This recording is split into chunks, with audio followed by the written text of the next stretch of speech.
This is a mess. Not the way you want. This is To supposed to be our start our last episode. The We should have last this episode. ready to go. We're ready to finish Units 8 and 9, and we can't get the mics to work. But we got it. I've been working on this for 20 minutes. Yeah. And it was just a simple button. It was one button And I fixed it. that Dr. Garrison pressed. Yeah.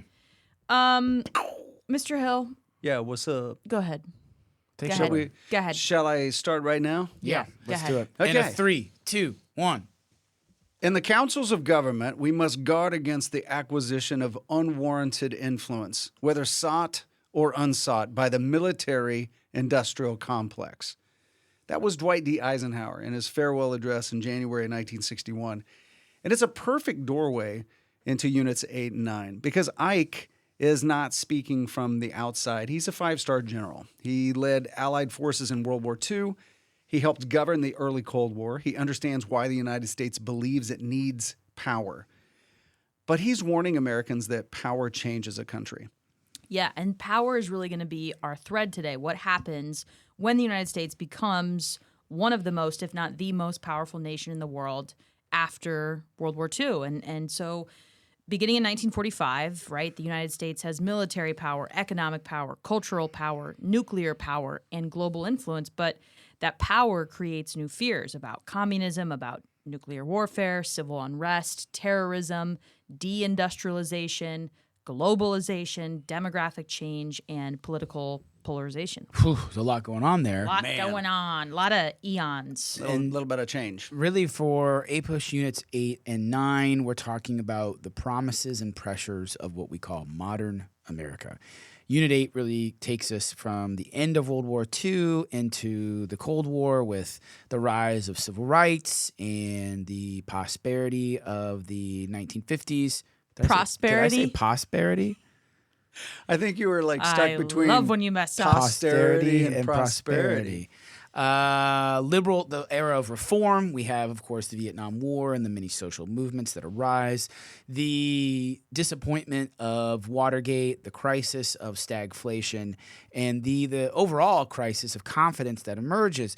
But then you have Unit 9, and it's going to really take us from 1980 to sort of the present. We've got the rise of Reagan conservatism, the new right, the end of the Cold War, this new era of globalization with new types of technology and migrations. Of course, we've got 9/11 and debates over America's role in the world. So the question for today is not just what happened after World War II. The question is this: how did the United States try to defend freedom abroad while struggling to define freedom at home? Let's start in 1945.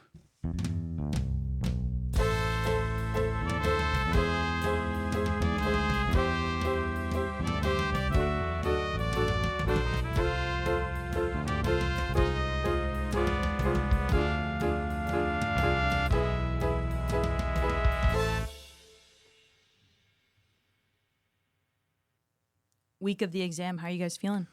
I feel good. Pretty good. I feel good because I don't have to take this exam. Yeah, that's always fun. I mean, at the end of Our the job day, is there's not a done. lot of pressure on us. Yeah. You know I what I'm mean, going to be I got a doing good Friday? Friday from 7:30 to noon? Just chilling. Nothing. Yeah. That's Well, I'm pretty going to great. be Nothing. teaching because Well, those are my okay. hours of APUSH, Right, so I'm going to be right. chilling. Yeah. What? I mean, if we wanted to, we could go in there and ace that test, no problem. We But- Yeah. So it's no pressure on us. Yeah. Well, we have our big parade Yeah, we on have Friday a that we're very parade. excited about. Yeah. My students were finally finalizing their Liberty Liberty Poles. polls. Yeah. It's going to be sick. So We yeah, got Liberty Poles. We got drums a beating. yeah, I'm trying to find Yeah. a drummer. We need a No, drum- I have a drummer. Oh, you do? I already Okay. lined one up. Yeah. Oh, nice. Somebody in my nice. W4. Nice. Cool. Shout out to Anna. Is it with a little like a snare drum? Yeah, That's I what we think had last year. I think I've also got another thing set up. I can't remember the instrument, but a fife, my perhaps. couple W4ers have us covered on the All right. instruments. Okay. All right. Are you guys?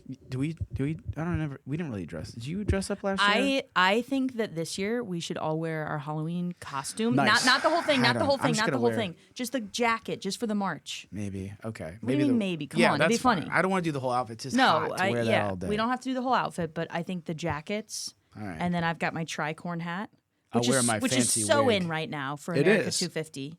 I'll wear my fancy wig that everybody's impressed You by. gonna wear your Crocs? Oh, I could, yeah. I'll wear my Crocs. You know what? I think I'm going to go full bore. I think I'm going to go full outfit. All right. Okay. Because you know what? Tomorrow here is going to be kind of warmish.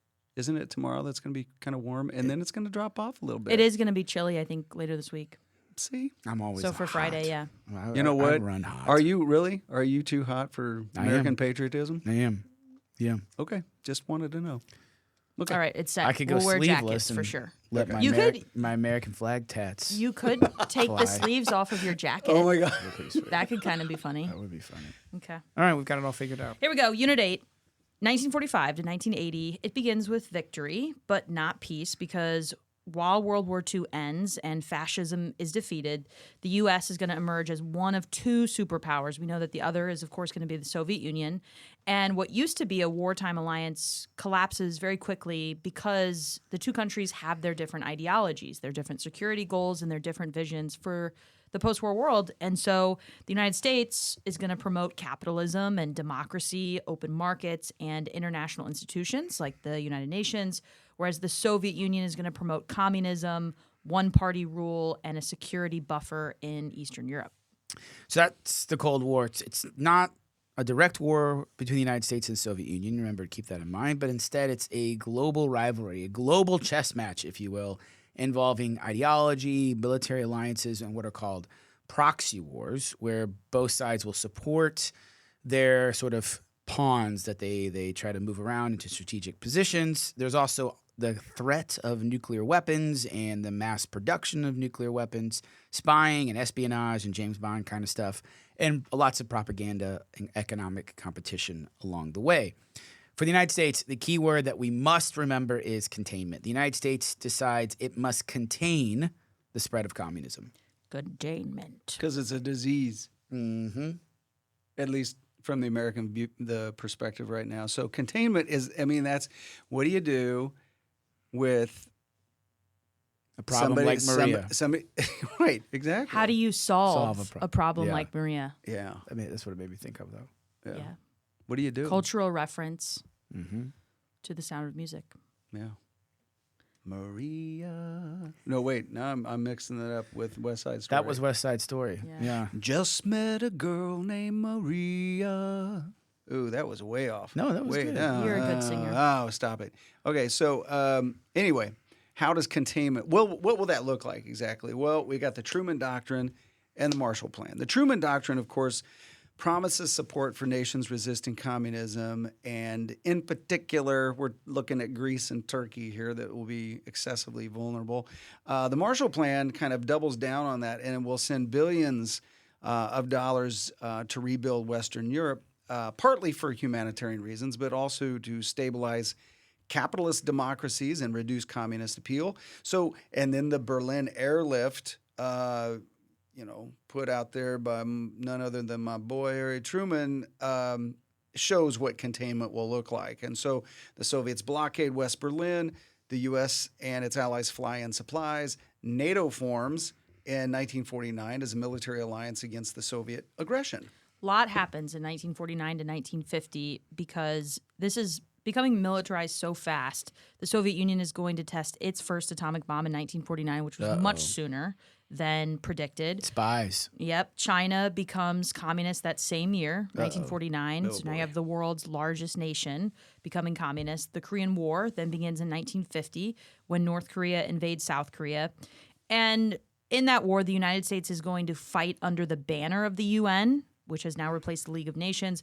But, of course, our real logic is containment, and we're also going to make up the bulk of that fighting force for the United Nations. Ultimately, Korea is going to end in a stalemate near the 38th parallel, which makes it the perfect Cold War war. This is a proxy war of the Cold War, the first one. It's very costly. It's limited. It is, of course, ideological, and it remains really unresolved to this day. But containment is achieved.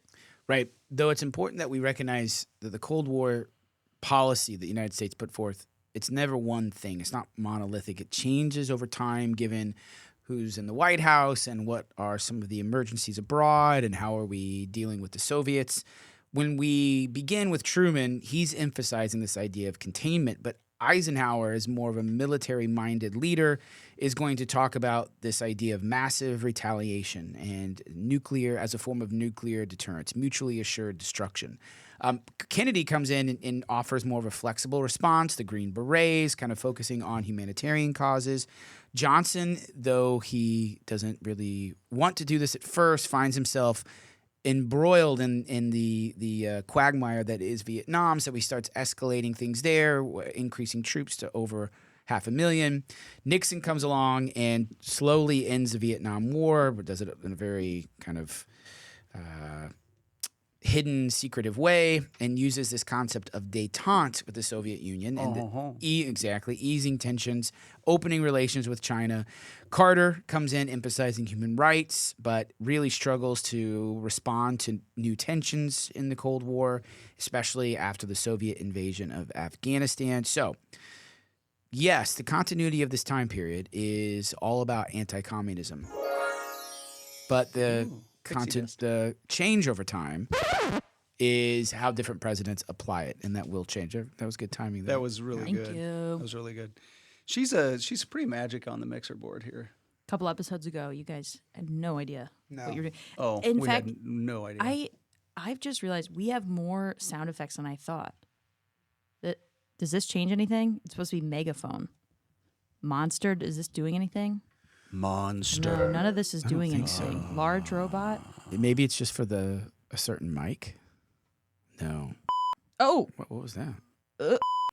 that's the It's a sensor. Here, gonna sit in the bed. Ready? Oh, yeah. Yeah. Hey, Keltner, you're a and don't forget to. That's pretty good. Wait, how am I just finding this out? That was well timed. Oh, Or you have to hold it. Oh, yeah. Let's talk. this way. Okay, you gotta hold it down. what about this? Bruh, monster. That's just monster. Oh, Okay. wait, megaphone. This is so awesome. Megaphone. Yeah. This is crazy. Hey. It's only doing it on hills. What? Okay. Okay. Small robot. Wait. Why is it only working on Yeah, it's hill? only on. I'm a small robot. Okay. Are there any others? Wait, what's the purple What's one? ducking? Large robot. What about What's this do? This is what's is it doing anything? Ducking? That's a nothing. Ducking? Ducking. Okay. What the? That's pretty Ducking. good. That's awesome. That's Oh my pretty, God. okay. Good Why to know. again? Why are we finding this out in the don't last know. episode? But Oh, we this have more. year- We have. All the listeners are probably like, we have a test, you Yeah, guys. that's Can Would you you just please shut up? focus? And you know what? When they say that, just censor them. Hey, we don't have a test, so off. Hey, She meant step off. that's inappropriate. Yeah. And we I apologize. didn't say anything. We She apologize didn't say to our anything. sponsors didn't say and anything. to anyone who. Yeah, we may- lost all of our sponsors Oh, this year. Remember no. we had a whole list of Oh sponsors no, we're last gonna year? go Yeah. bankrupt. We we are Healthcare looking. group for women. Hey, this is what I have to say about the healthcare group for women. And this is what I have to say about Ruben Schlansky, essay tutor. What? What was one of our other sponsors? The coffee one. Yeah, coffee. Yeah, he's out of here. Coffee. Right. Your coffee tastes like.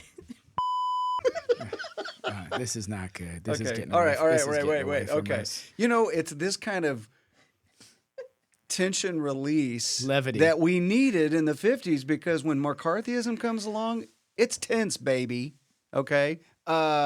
So the second Red Scare. How can I follow up? Someone with this? turned my mic off. Creates, loyalty investigations, whack hearings, the House Un-American Activity Committee, blacklists, McCarthyism, Americans debate national security versus civil liberties. This is classic APUSH tension, liberty and order. And the Cold War fear does not stop the post-war boom. In fact, the Cold War really helps to fuel it because federal spending is going to really increase on defense. Highways also, that would be part of our defense, getting around the nation if needed. Science research at universities, technology supports economic growth. And then ultimately the GI Bill, which is first passed in 1944, is going to help veterans buy homes and attend college.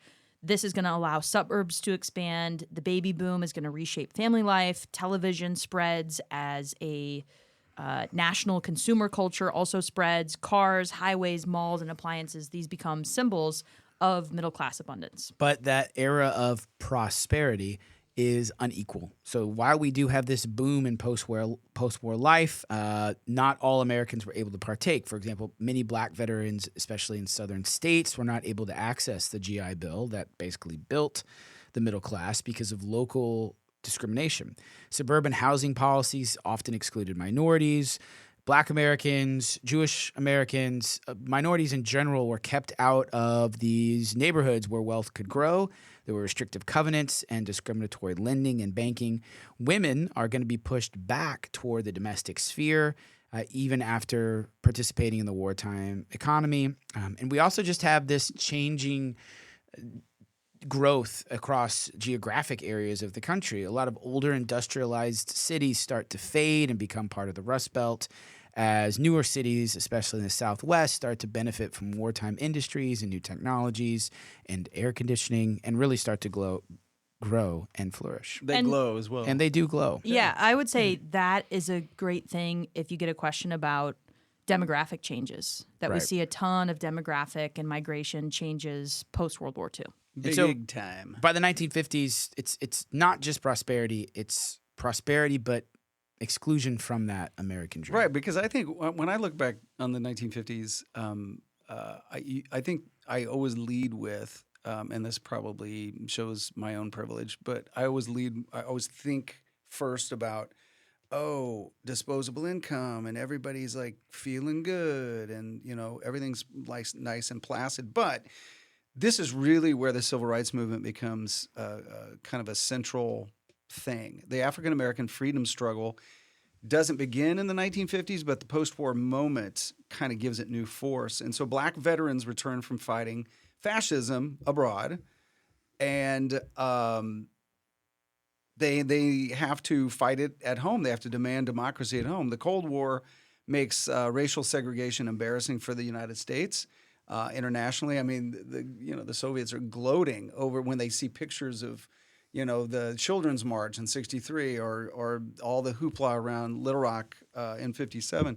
So And they use it. They use it Oh my against gosh. the United States in Absolutely. propaganda. So like, you look at the land of the free and filled with liberty and all of this stuff. So the NAACP will pursue legal challenges. Grassroots activists organize locally. And then we get a really important court case, Brown versus the Board of Education in 1954, which is going to declare school segregation unconstitutional because it was found that those schools were separate but not equal. But Brown, it does not desegregate schools overnight because these things have to be enforced, right? So southern states are going to respond with massive resistance to this decision.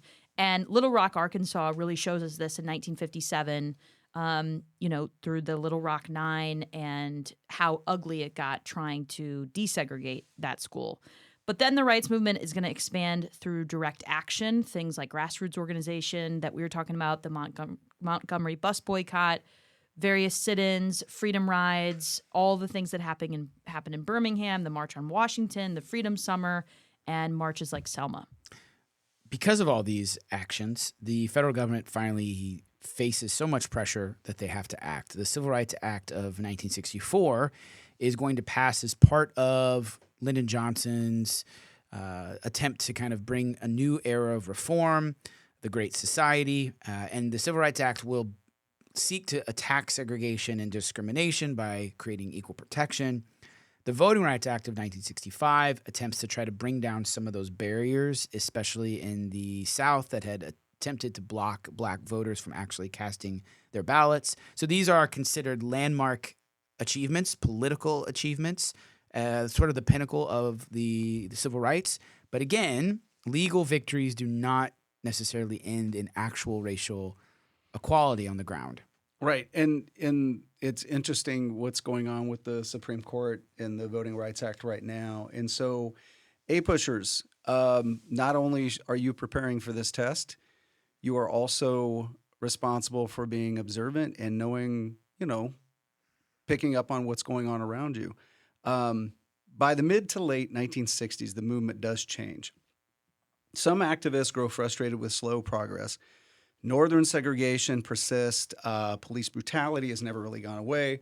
Poverty and continued violence. So Malcolm X, the Black Power movement, and the Black Panthers reflect a more militant critique of racism, more confrontational, and they're confronting capitalism, they're confronting policing, and white liberalism all at the same time. And all of this activism for African Americans is also going to inspire other movements of this time period. Chicano activists will fight for farm workers and better education and political power. Native American activists will demand sovereignty and treaty rights, especially through the American Indian Movement, also known as AIM. And women's rights activists will challenge workplace discrimination, gender roles, reproductive limits, and legal inequality. And that's oftentimes called second wave feminism. First wave would have been women's suffrage in the 19-teens and in 1920. Second wave feminism beginning in the 1960s. And then we also have gay rights activism growing after the Stonewall incident in 1969. So Unit 8 it's not one civil rights movement. It's really a rights revolution for multiple groups. But anytime we see a movement in one particular direction or a shift in one particular direction, we know that there's always going to be a counter movement. The pendulum is always going to push back. So liberalism during this time period is reaching its high point. We had JFK's New Frontier. It's ambitious, but doesn't really have the support in Congress. And then, of course, Kennedy's assassination cuts that short. Johnson's Great Society goes further, kind of extending the New Deal through Medicare, Medicaid, different types of federal education funding, the war on poverty, pushing for civil rights laws, immigration reform, and expanding environmental protection. But all of this is only going to go so far. Yeah, and expanding the role of the federal government. If you guys recall, last year's DBQ was from 1930 to 1980. How was it? The extent to which the federal government became more active? I'm paraphrasing. Like that. Yeah.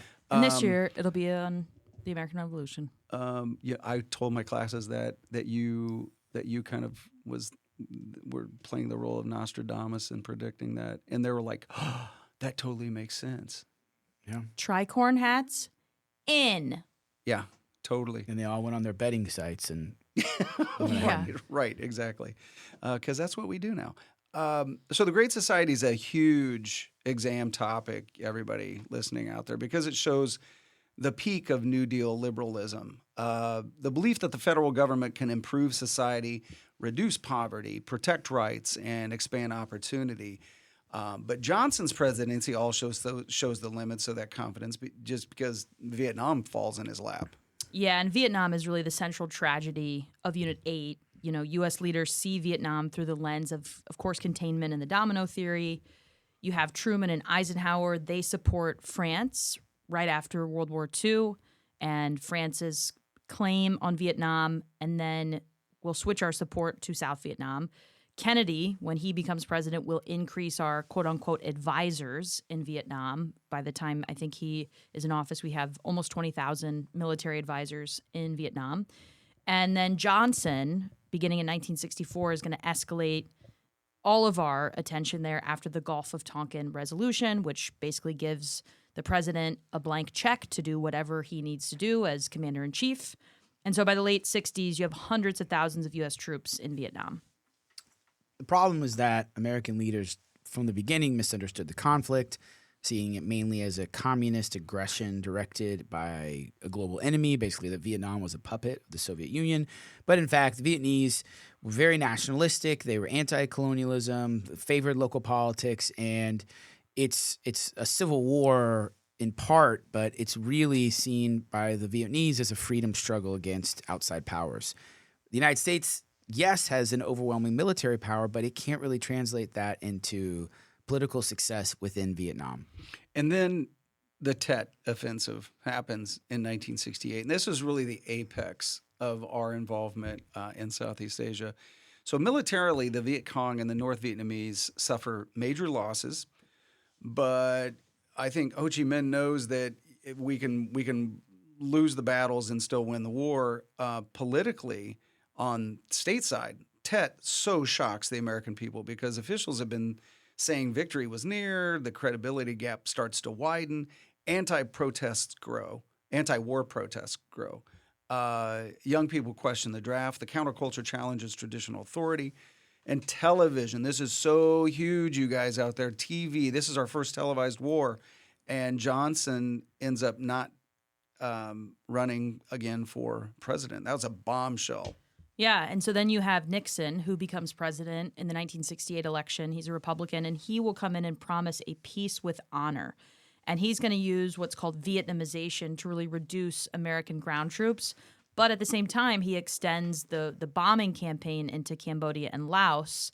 And that contradiction really fuels protests to the point where you actually have fighting break out in the United States with the Kent State shooting and the lesser-known Jackson State shooting. And these really show how the war abroad is producing a lot of violence at home. So we finally get the Paris Peace Accords in 1973, following Nixon's policy of Vietnamization.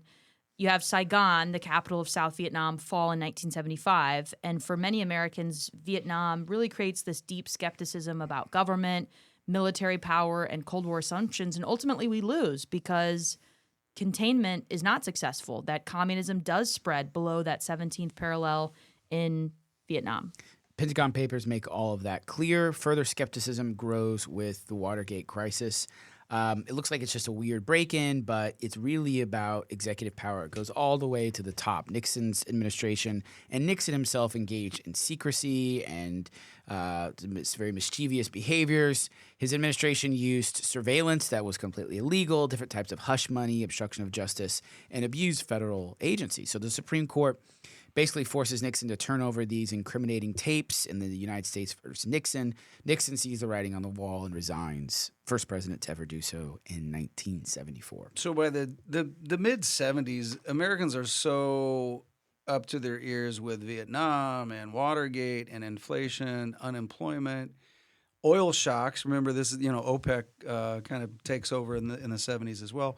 And a feeling that the post-war boom is fading. So that economic crisis will be called stagflation. You've got inflation and unemployment or stagnant employment at the same time. It challenges older Keynesian assumptions and weakens the faith in liberal economic management. By the mid-'70s, Americans are going through so much that they're like, this. Yeah. So something positive, though. The 1970s also bring environmental awareness for the first time. Really, you have Earth Day, first celebrated in 1970. The EPA, Environmental Protection Agency, will also be created. The Clean Air Act and the Clean Water Act will show that Americans are increasingly concerned about pollution and resource use and the costs of industrial growth. And at that time, it was pretty bipartisan. But the energy crisis also exposes dependence on foreign oil and the limits of American abundance. So there is another reason for this environmentalism. As the economy begins to change, so too does foreign policy. It's no surprise that as the economy kind of weakens, Nixon begins to pursue détente and sort of an ease of tension with the Soviet Union. He starts to open relations with China, recognizing there's a big open market there that could be an opportunity in the future. And the Cold War becomes this more flexible strategy. Carter follows suit, emphasizing this idea of human rights and negotiates peace through the Camp David Accords for different parts of the world, signs the Panama Canal treaties.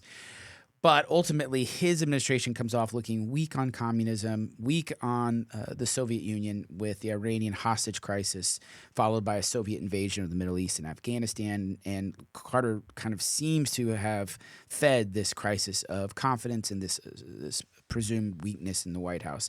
By 1980, liberalism has really faded and has been badly damaged by exploits abroad and the economy at home. And so then you're going to see that pendulum swing to the conservative resurgence. And so Unit 8 in one sentence. From 1945 to 1980, the United States became a global Cold War superpower, experienced broad but unequal prosperity, expanded civil rights and federal liberalism, and then faced crises in Vietnam, Watergate, stagflation, and social conflict that weakened trust in the government. So for the exam, Unit 8 is loaded, right? We got Cold War causation, we've got civil rights, continuity and change, Great Society, liberalism. And when we say the word liberalism, what we're talking about is the use of government to change things in America, if that makes sense. Also, Vietnam's effects, the rise of social movements, the crises of the 1970s. Really, we want to emphasize contradiction. The United States promoted freedom abroad while denying equal rights at home. We had prosperity that was expanded in the 1950s while inequality persisted. We had federal power that protected rights but also led to a lot of backlash. And finally, Cold War consensus produced unity at the same time as it was producing fear. That's a big unit, and that is Unit 8.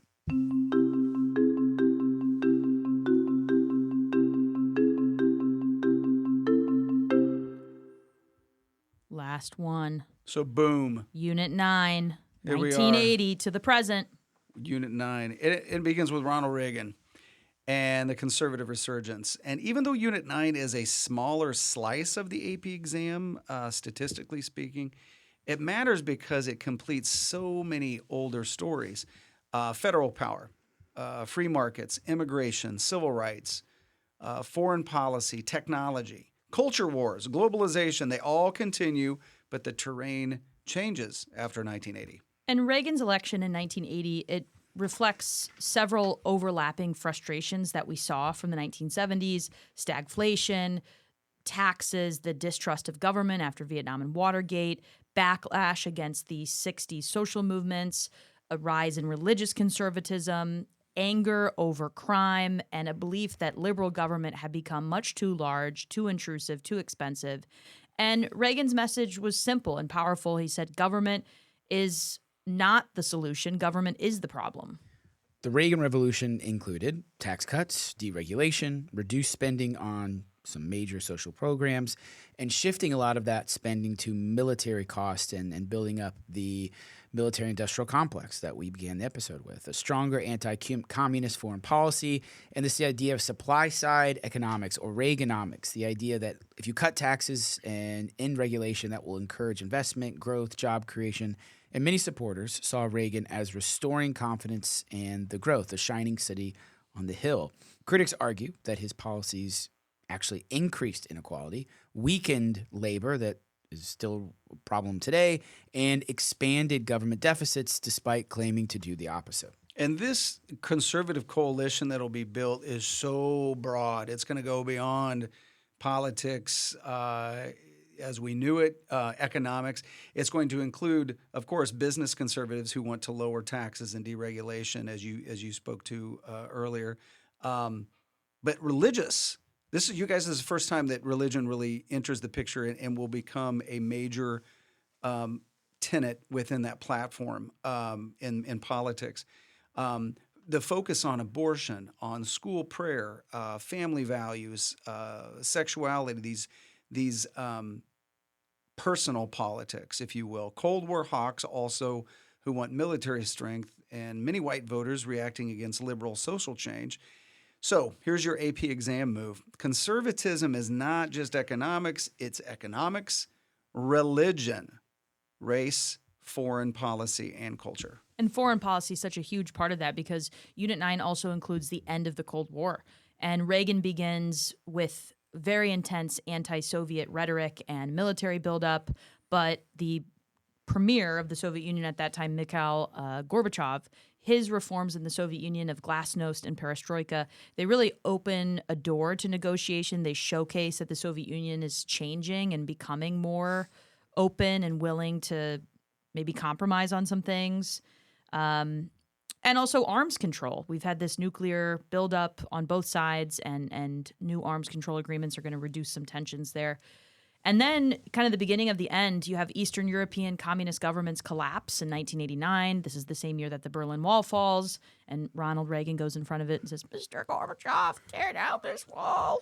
And his voice kind of cracks, but I guess he did it because the Soviet Union dissolves in 1991. And from that, the United States emerges as the world's lone superpower. And that's this massive shift that we need to make sure we recognize, because by the end of the Cold War, it doesn't mean the end of conflict. It just means the United States is now playing a new role in international conflict. And that first moment or opportunity to kind of assert our position is in 1991 in the Gulf War, which shows that the United States military power was capable of being dominant, destroying Iraq's invasion of Kuwait.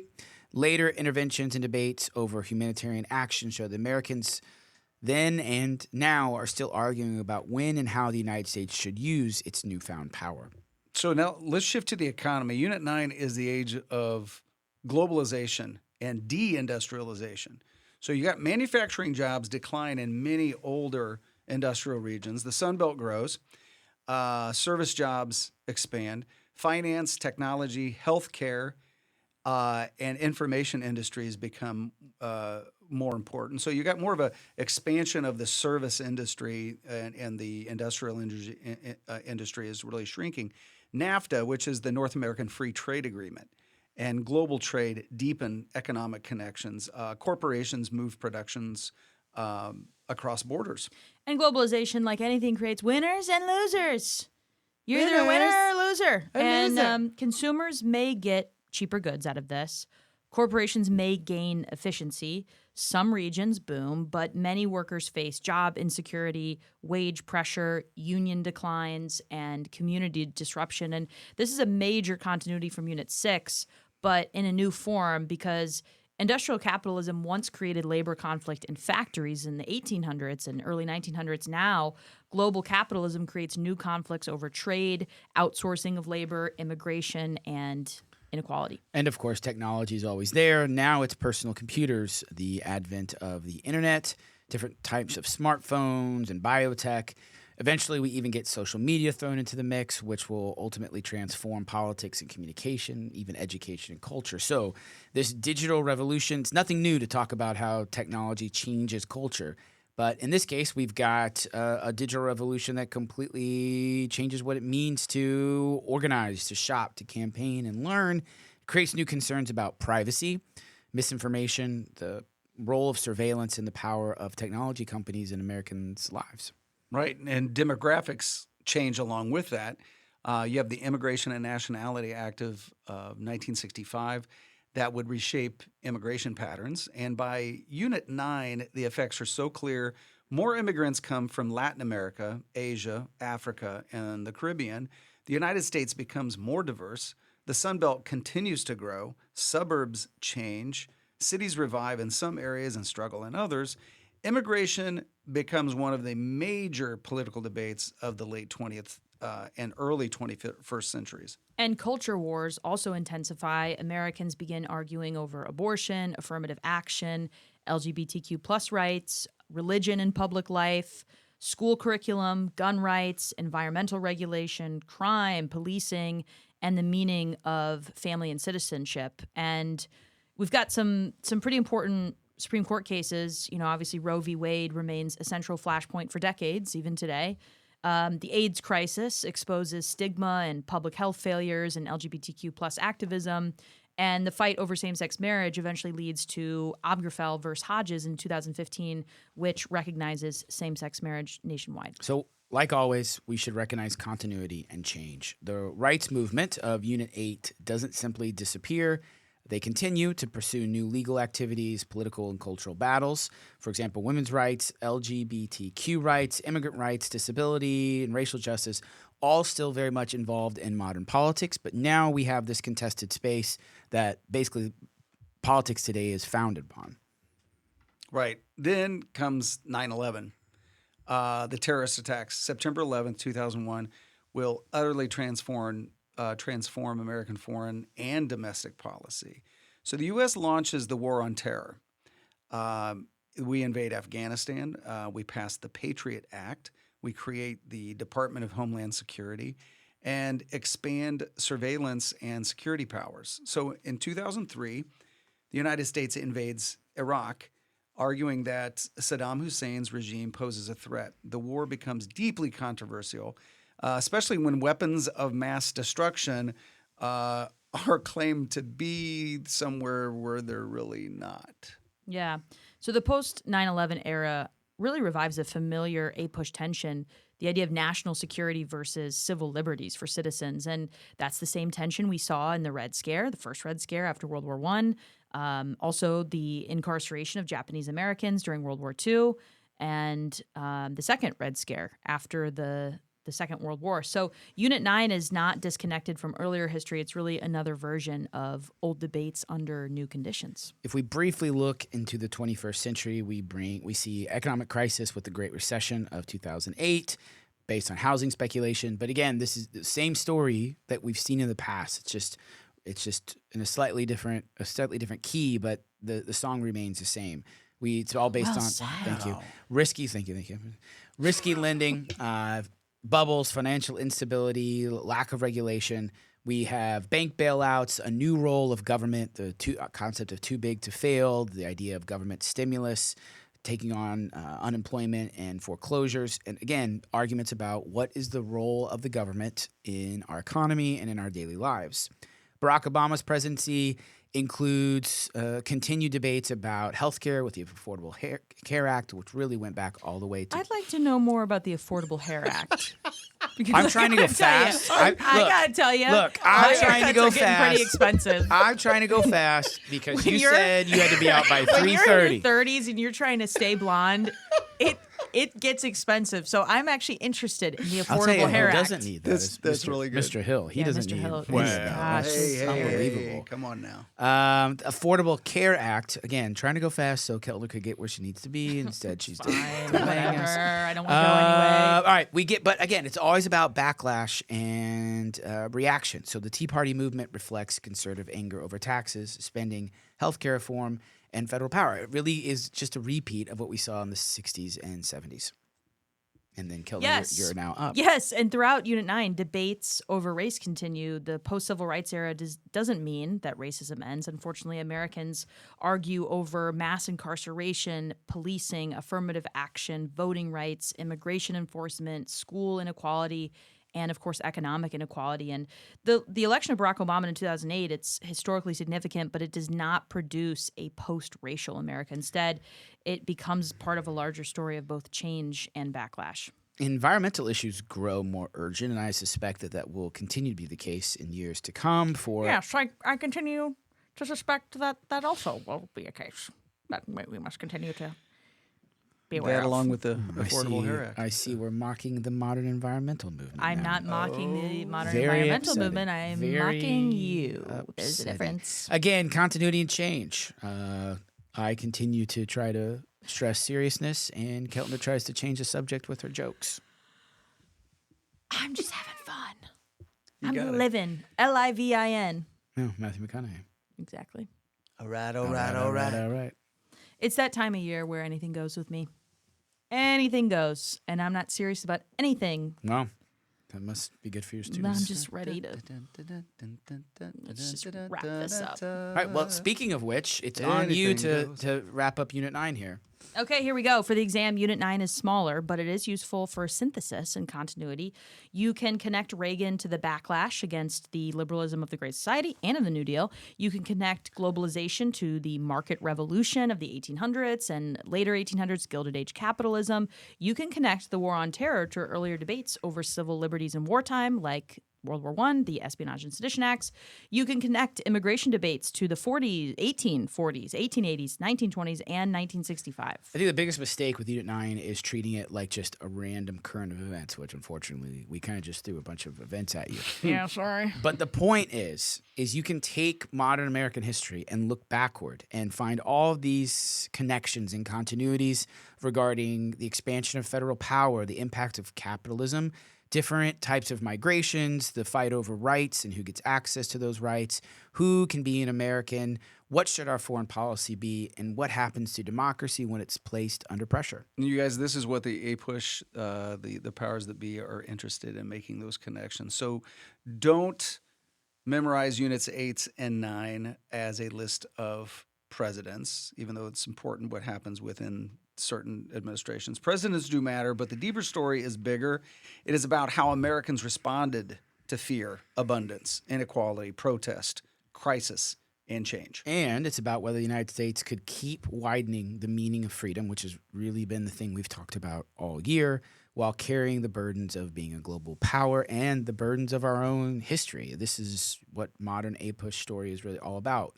Powerful, divided, but ultimately unfinished. Now, we are not unfinished. We are now finished with Yeah. our review episodes. We are But finished. that doesn't mean we're done with episodes. We're still going to wrap up our curriculum. We've got 1 or 2 things to talk about. And we've got some special movie, APUSH Goes to the Movies episodes. Yeah, we always love this time of those. year. God, It's a lot those of are fun. so fun. So thanks for tuning into APUSH for All. Good luck on your test, everybody. We wish you well. Let us know how you do. And hopefully if there's, any cool stories that comes out of it, let us know. Yeah, send us a message. If you liked the episode, be sure to subscribe on Spotify, Apple iTunes, or YouTube. Leave us a review. Got us a topic? Send us a message on Instagram at APUSH for All. Until Miss next Kellner, time. wait. Yeah. Happy birthday tomorrow. Yeah, tomorrow's your birthday. Thanks, guys. Yeah, Yeah. Thank way you. to go. Send Thanks. your well wishes to Keltner at Instagram, APUSH for All. Alrighty, until next time, keep learning from yesterday to make sense of today.